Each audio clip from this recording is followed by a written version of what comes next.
Good evening, everyone. I'm Rashmi from greytHR and today's moderator of the session. Once again, a warm welcome to all of you to our fourth Thought Leadership webinar, greytHR Meets.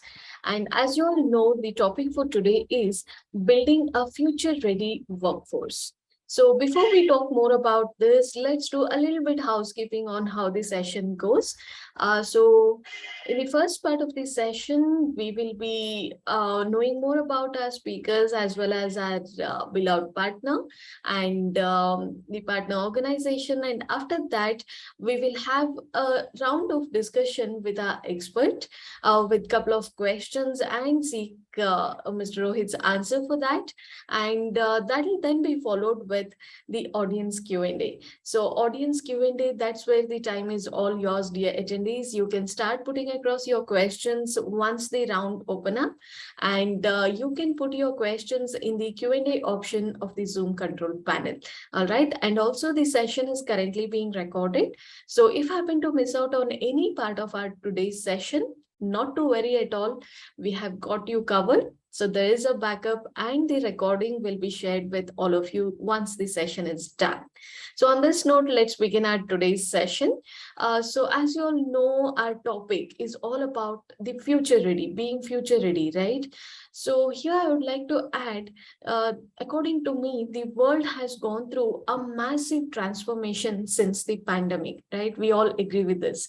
So from every sector and industry to every person, everything and everyone has been affected. So the workplace has seen major changes and operational shifts.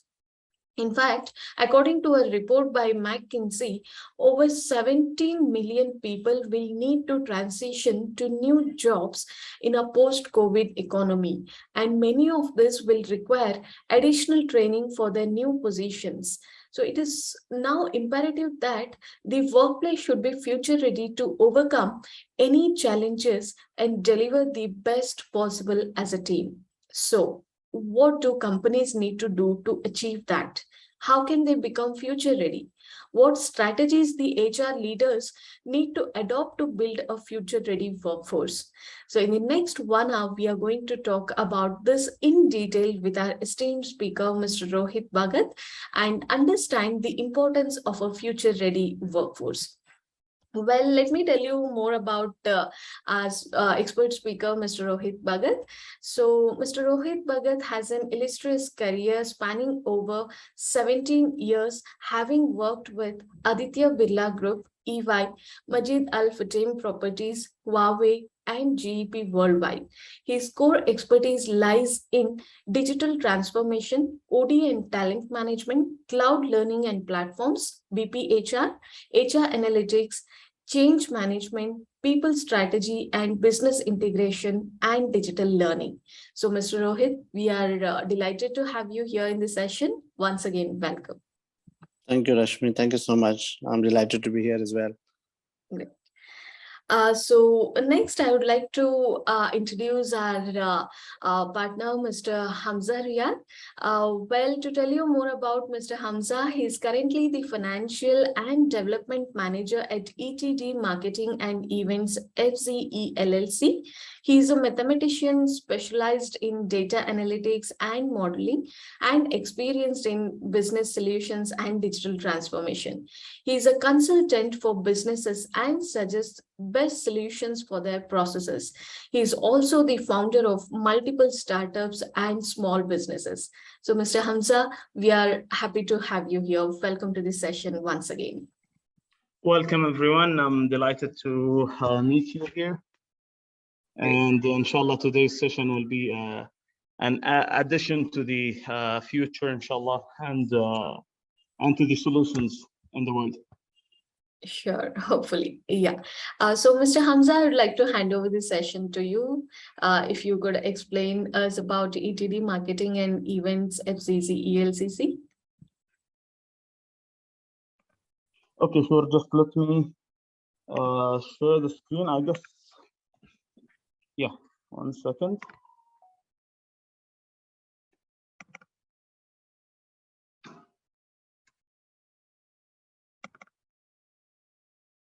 So,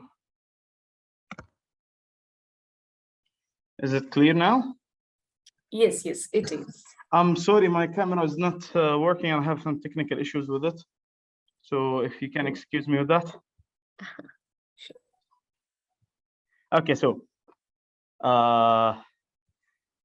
in the beginning, we are ETD, and we are focused on solutions. I would like to call ourselves solution finder. So what are we? What do we do? Our expertise, our small but yet a specialized team, is actually concerned and focused on finding the best solution for businesses. And we have seen that since a long time ago, since 2012 or 2013, we started seeing the future of a digital transformation of the companies. At that time, it was not very very broad, and it was not the companies were not very let's say clear on that idea on how digital transformation is a thing. At that time, they did not need it because they did not go through the let's say the experience of needing an online or a cloud solution for their work.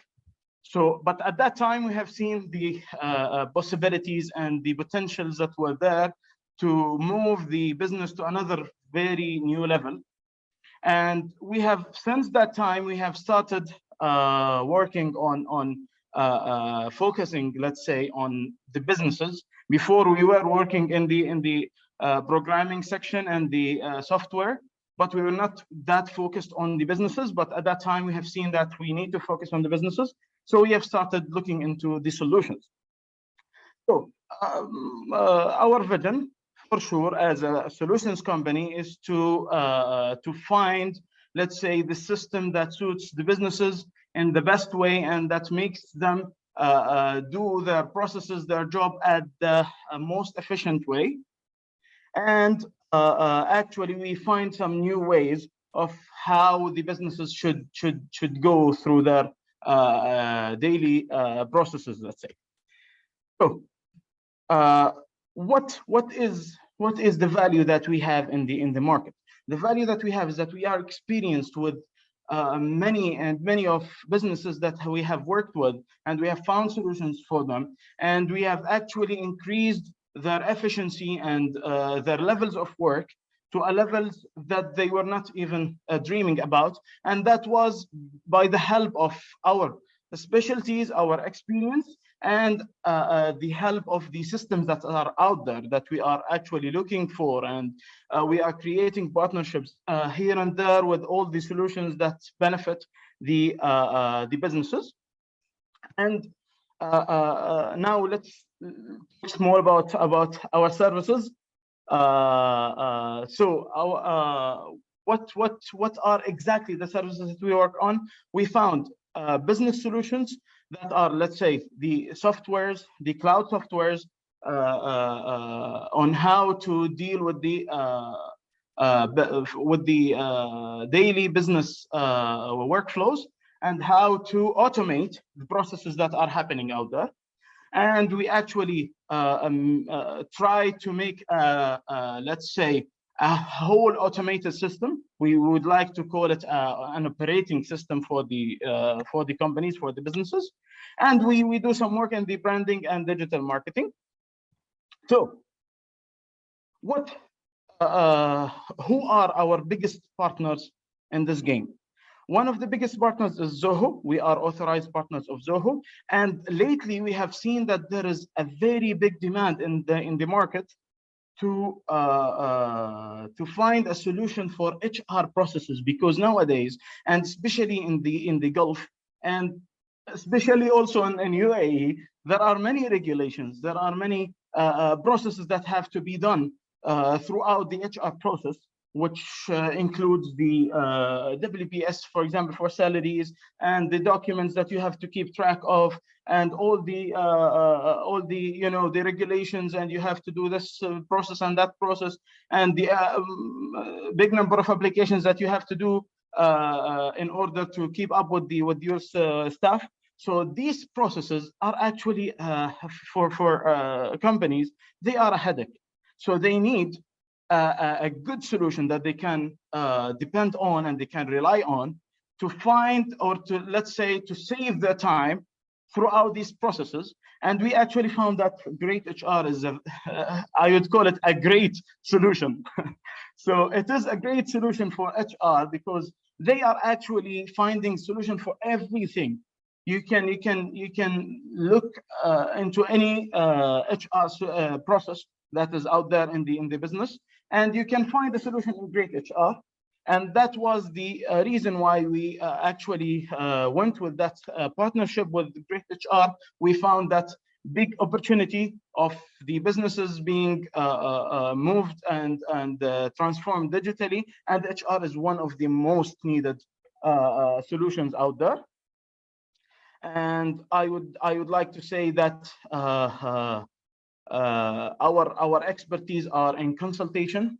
We actually do consultation, we do implementation, we do training, and we do managed services, which are the support and all of these stuff. So actually our part here is that we are the middleman between the solutions, the great solutions that are out there, and the businesses that are in need of these solutions. Some of them, they find the solution, some of them, they don't find the solution, or they don't know what is the best solution for them. So we are in the middle, doing all the work of getting the best solutions and providing them to the businesses. And here is a bit of our clients. And I guess that's it. If you have any other things to that you want me to elaborate on, or any questions, I'm all ears. And thank you, everyone. Thank you, Mr. Hamza. That was wonderful. And now moving on to today's discussion on building a future-ready workforce. In the meantime, dear attendees, if you have any questions for Mr. Hamza, you can drop those questions as well in the Q&A option of the Zoom control panel. We would be happy to take it up during the audience Q&A round. Thank you so much once again, Mr. Hamza. And now we will head towards Mr. Rohit. Rohit, I would like to have a discussion with you on our topic today, that is building a future-ready workforce, like I already mentioned. So, I mean, when we talk about future-ready, I think there's lots and lots for us to discuss here. But let me start with the basics here. So, according to you, what is a future-ready workforce? Thanks, Rashmi. Early today morning, I was having a discussion on the same topic, and it was future of work, myths and realities. And we talked about there are so many misconceptions or misnomers around the whole concept of future of work. So it's very important to understand why we are talking about future of work, why there's so much of emphasis on that. But I'd like to start with the quotation, which says, "Today is the tomorrow that we were worrying about yesterday." So basically, this future has always been there. This is a forever, consistently moving target. So the future has always been there. If we look at the Stone Age and the agriculture age and industrial age and technology age, and now the digital age, I mean, the future was always there. People were anticipating things. They were planning proactively. They were looking forward to the future and gearing up themselves towards it. But why this concept has gained so much of more importance right now is because how fast things are moving, how fast technology is moving. 5G is already there in almost 1/10 of the global organizations and the countries. So things need to be moving faster. That's why we are talking more and more about future of work. If I were to, clearly define future readiness in a very ideal scenario, it may sound a bit idiosyncratic to few people, but essentially that is what we are looking at. That I need to be prepared and ready. So there's a definition which really struck me, and I'm going to quote it. It says, "Future readiness is about building the workforces that are ready for whatever comes, equipped with the skills and capabilities to not only meet tomorrow's challenges, but also to help them capitalize on the opportunities and overcome the obstacles yet unimagined." So basically it says that how proactively and how much we can maximize our progress towards the future, which is unseen. So we are, for example, when pandemic hit us, we were not ready. The infrastructure, the medical facilities, the people, the entire government system, nothing was ready. So for those unforeseen scenarios, we can do nothing much about it. But when we are talking about technology, wherein the growth and the progress is accelerating, we could predict to a certain extent and we can prepare for that. So I would say future of work has always been there as a concept. We were always talking about the business planning and new territories, new domains, new technologies. Just that the concept has become really paramount important right now because of the focus on advancing skills, rapid technology, and a few more factors that I will take you through as we move forward. Sure. So, Mr. Rohit, I think very well said. Future has always been there. So there's no argument at all here. So all of us in one or the other way have to be equipped and ready for it. Right. So thank you so much for sharing your insights. I'll go to my next question. My next question is again now around the pandemic.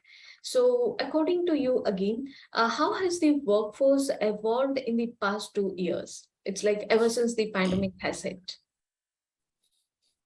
The pandemic has changed the way we lived uh, before. So, we all have studied in our early education that there is a before Christ era and there is the AD era. And I think now when the history will be rewritten, it would be about pre-pandemic and post-pandemic.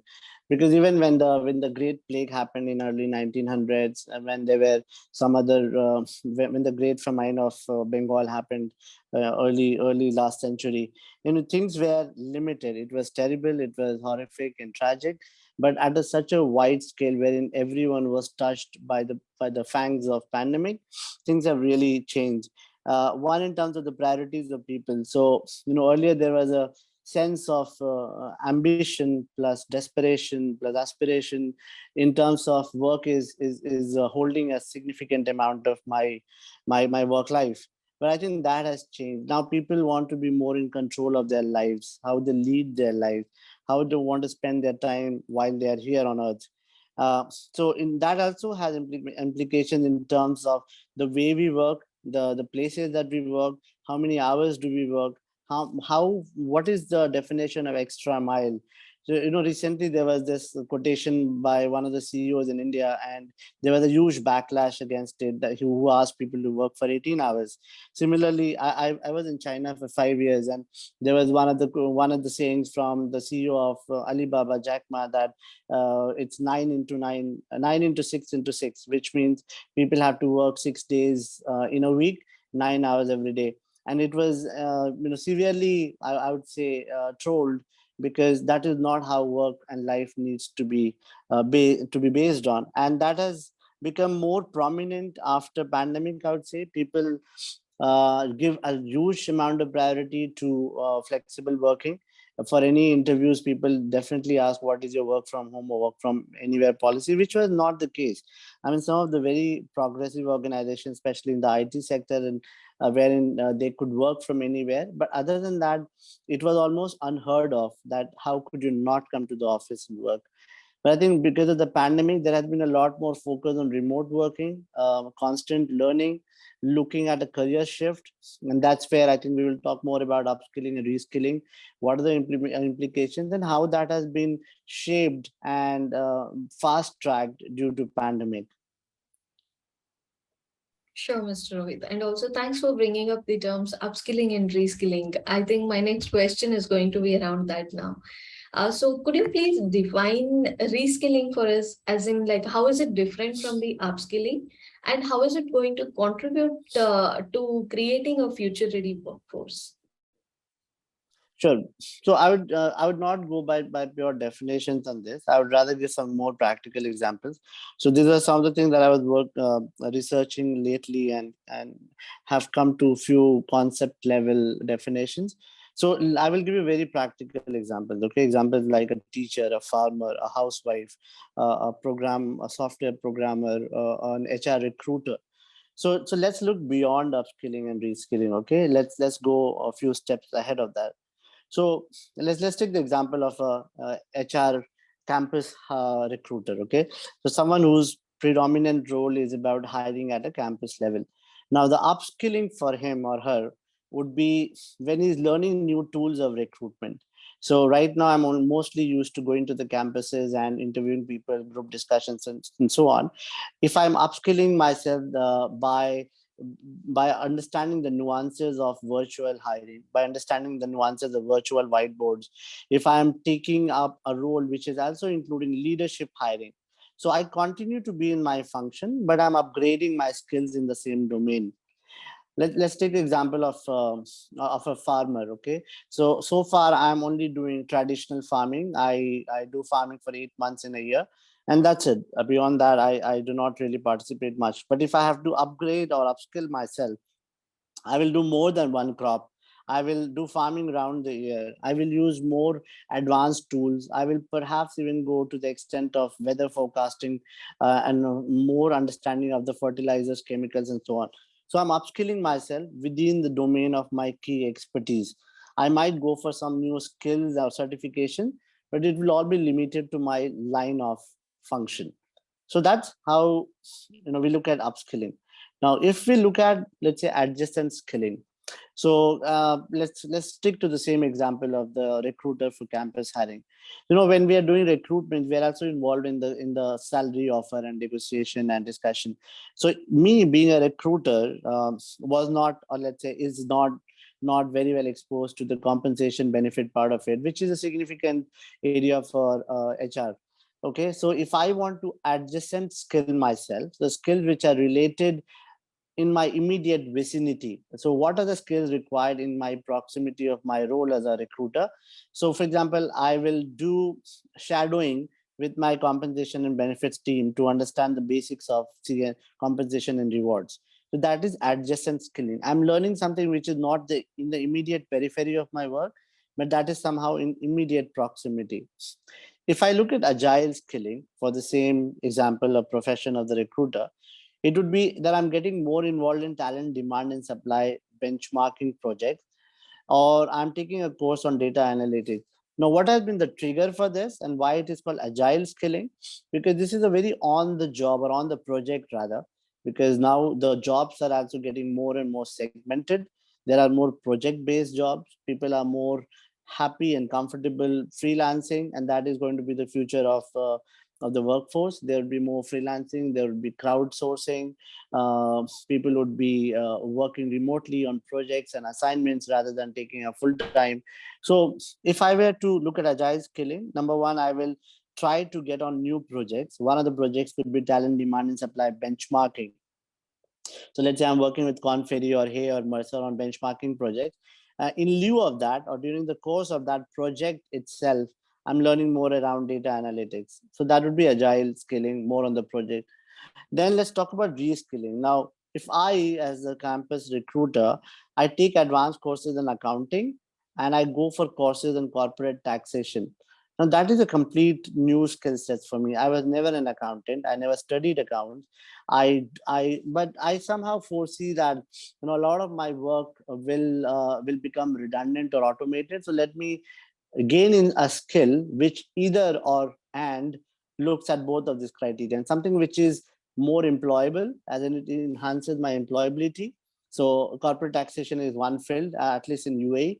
And number two, what is suiting my inclination? So like I said, in pandemic, people have really started appreciating their life and the time that they have.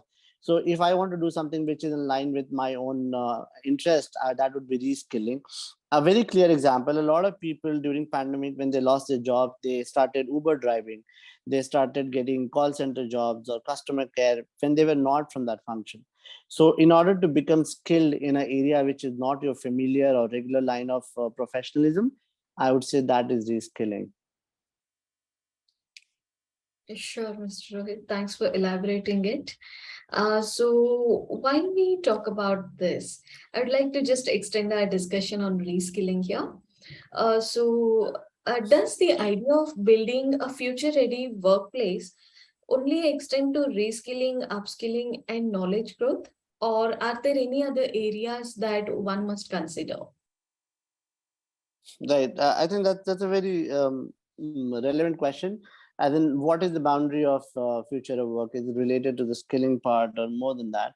So let me give you some real data. So, AT&T, which is I think the largest telecom player in America, they went through a huge amount of reskilling for their own staff. So they had two options. I think way back in 2017, 16, 17, when around 130,000 of their employees needed to be separated because their skills were outdated. So they had two options: either let go of those people and hire the relevant professional or skill sets from the market industry, or reskill them.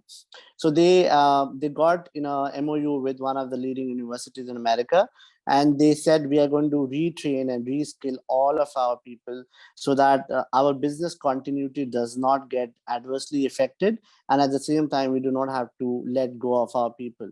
So it had a much larger business connotation, as well as the people skilling side of it. So future of work definitely is much bigger than skilling. Skilling is, I would say, one of the enablers for future of work. So it is not limited only to skilling. It has to be, let's say, linked to the strategy execution, the technology and technology systems, employee experience, workplace flexibility, the way we are setting up KPIs and goals, the way we are looking at ESG, the way we are looking at diversity inclusion. So all of those factors definitely contribute to my future of work, because it is not just about what skills I need to do. It's also about what are the behaviors expected from me as an organization.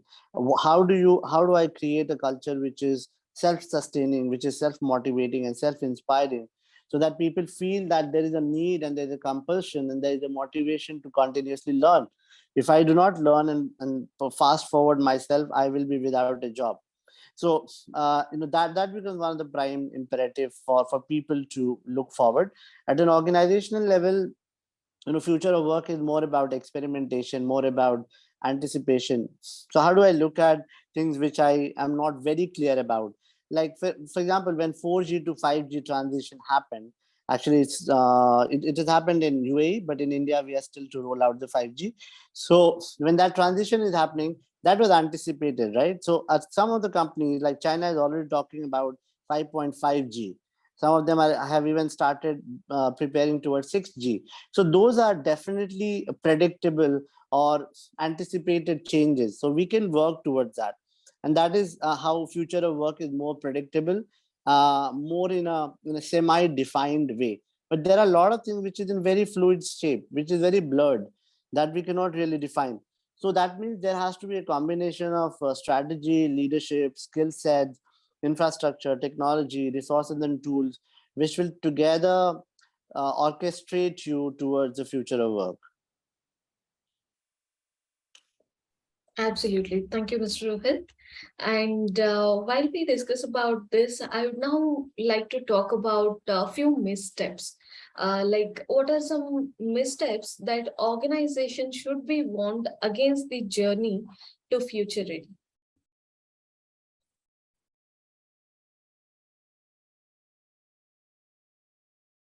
Mr. Rohit, sorry to interrupt you. I think you're on mute. Sorry.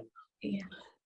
Yeah. So in terms of missteps, I wouldn't really call them missteps. I would call them more as an experimentation. So I mean, unless they lack the will to move forward.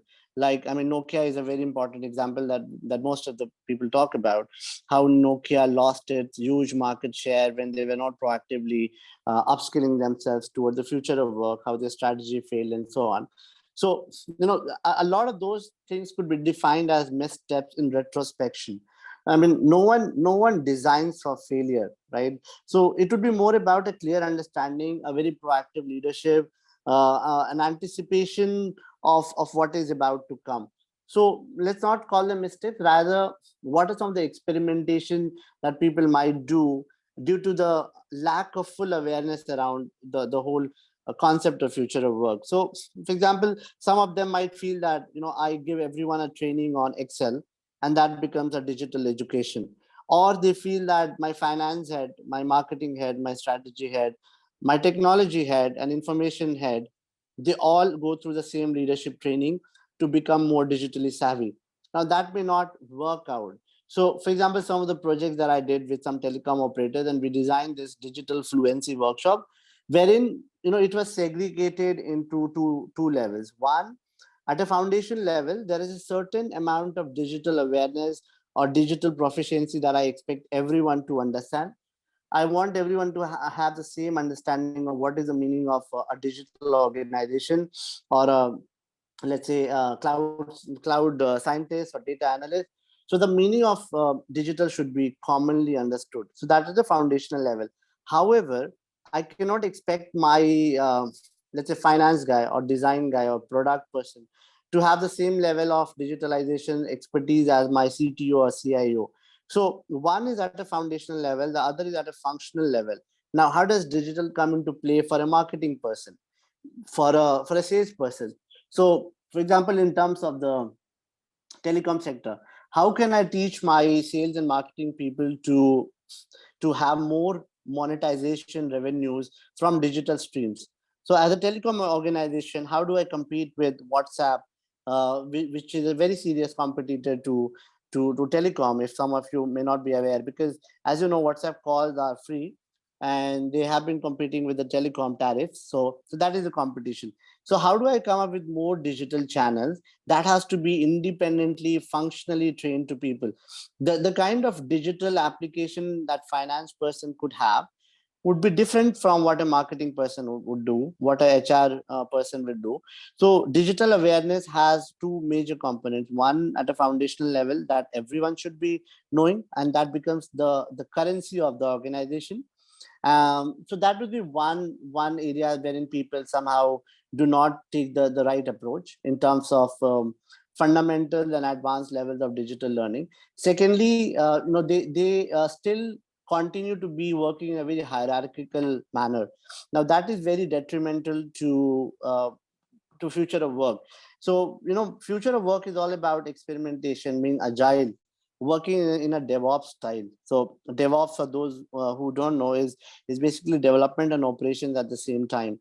So I'm not waiting for long product testing and pilot cycles. I'm rather doing it in a more iterative manner, so that I perform fast, I pilot fast, I fail fast, and then I start on my design and development immediately.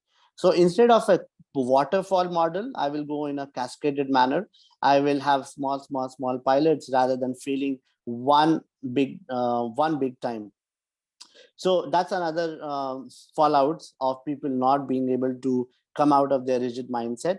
The other thing, is that the whole leadership, because any kind of change management or mindset change could happen only from a leadership level, and for that to happen, everyone has to be first of all sensitized, and communication plays a major role right from the top. If everyone is not aware that digital is the way of life, and we are definitely participating in it, we are not there as a fancy good to have digital elements in our organization. Rather, this is something more critical for survival and sustenance.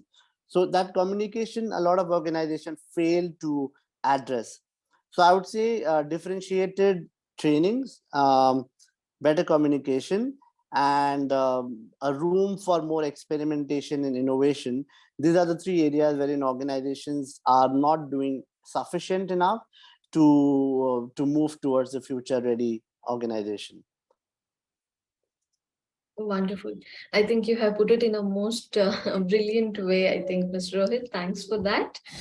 So in the meantime, dear attendees, while we continue our discussion with Mr. Rohit, if you have any questions for us on the discussion, what's going on now, start putting across your questions in the Q&A option, and we will be happy to take it up after a couple of questions in couple of minutes again. So, Mr. Rohit, my next question to you.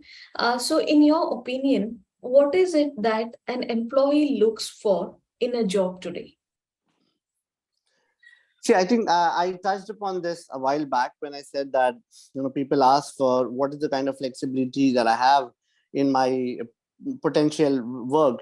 So definitely work-life balance is something that they're looking for, especially now when remote working, hybrid working, work from anywhere is definitely not just in fashion, but also has become a very important feature of any organizational culture, and I think the kind of empowerment that they provide.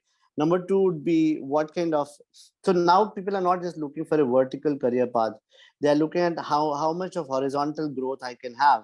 And people are not shy, I think, especially the younger generation, to move at a similar salary but learning something new, because now it's more about blended learning, blended skilling. When I was doing some sessions on 5G, we were going to smart manufacturing organization, we were going to a power plant, an automotive factory, and there was more and more need for this professionals. So an automobile engineer, a manufacturing engineer, they wanted to learn more about 5G, because 5G is something that will be applicable almost everywhere. So if I understand automobile engineering and I understand IoT, the Internet of Things, then I will be a great AI driven engineer in my organization. So if I work for Toyota and they are developing smart cars, and I understand how smart car is actually enabled by 5G and the connectivity, and if I have both the skills, so does this organization provide me that kind of opportunity wherein I can blended skill myself? I can have dual skilling. I can do projects in my line of work, plus I can be a part of many agile teams. I can learn new skills. Can I move to another department? Can I be given sufficient tools and resources and time to learn new skills? So I think that, other than the flexibility of working, is becoming the key things that potential candidates are looking for. Definitely. Yeah. Thank you, Mr. Rohit. With this, I'll move on to the last question. So my next question and the last question is all about strategies now.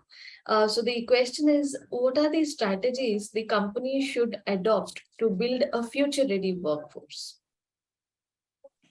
Sure. So, see, in terms of future ready workshop, I have actually thought about five critical steps that I can take you through.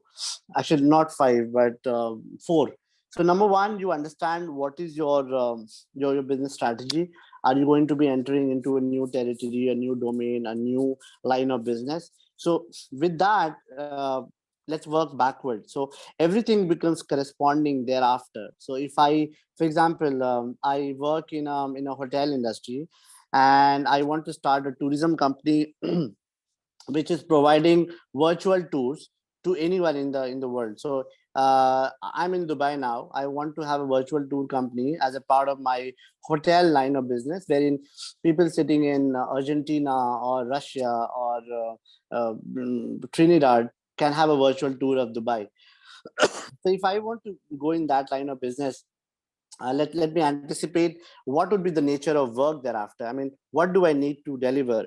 Do I need to have an app? Do I need to understand about tourism? Do I need to do business development in reaching out to these people? With that visualization of the future of work, then my next step would be how do I develop those skills? So I know what work is required. Now I will so the first element is what work. Secondly, who is a worker? So which basically means that what is the skill set I'm looking in order to deliver the work that I have visualized for my future. Third would be, being more and more aware of the dynamics of that industry. So if I want to do something which is, and again, like I said, virtual tourism is based on AR VR. So I need to be constantly aware of what changes are happening in the industry for that particular line of business, and I need to continuously upgrade my technology, tools, infrastructure, and capabilities so that I'm fully adapted and fully aligned with the changes happening.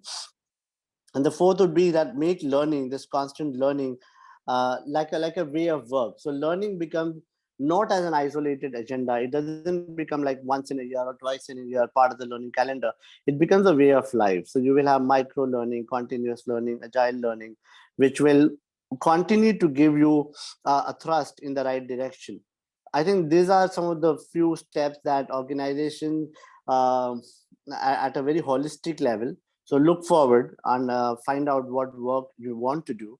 Look at the skill sets, be aware of the change and the technology and tools which is happening, and make learning a constant part of your organization towards a particular area without limiting yourself.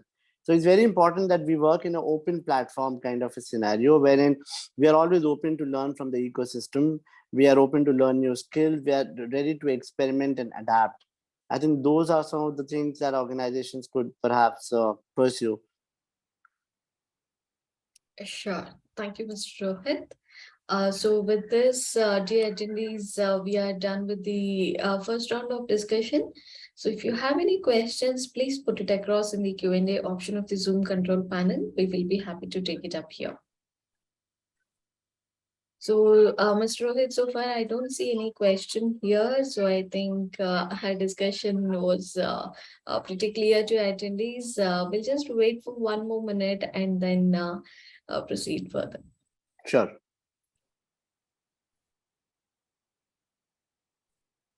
And also, the attendees, meantime, for a few of you who have joined in the session a bit late, do not worry that you have missed on the start of the session. No, you haven't, because the session is currently being recorded, and the recording will be shared with all of you soon. The session is done. All right. Okay, so I don't see any questions coming up. So I think we are good to end this session for today. But before that, I would like to thank everyone, especially Mr. Rohit, for sharing their valuable insights with all of us today, and for spending some time with us today out of their busy schedule. I'm sure, Mr. Rohit, the information that you have shared here will be of a great benefit to all our attendees. Thank you so much. And also, Mr. Hamza, thanks. Thank you, Rashmi. Thank you, everyone. So, Mr. Hamza, thanks for being here and helping us make this session successful. Thanks for your time again.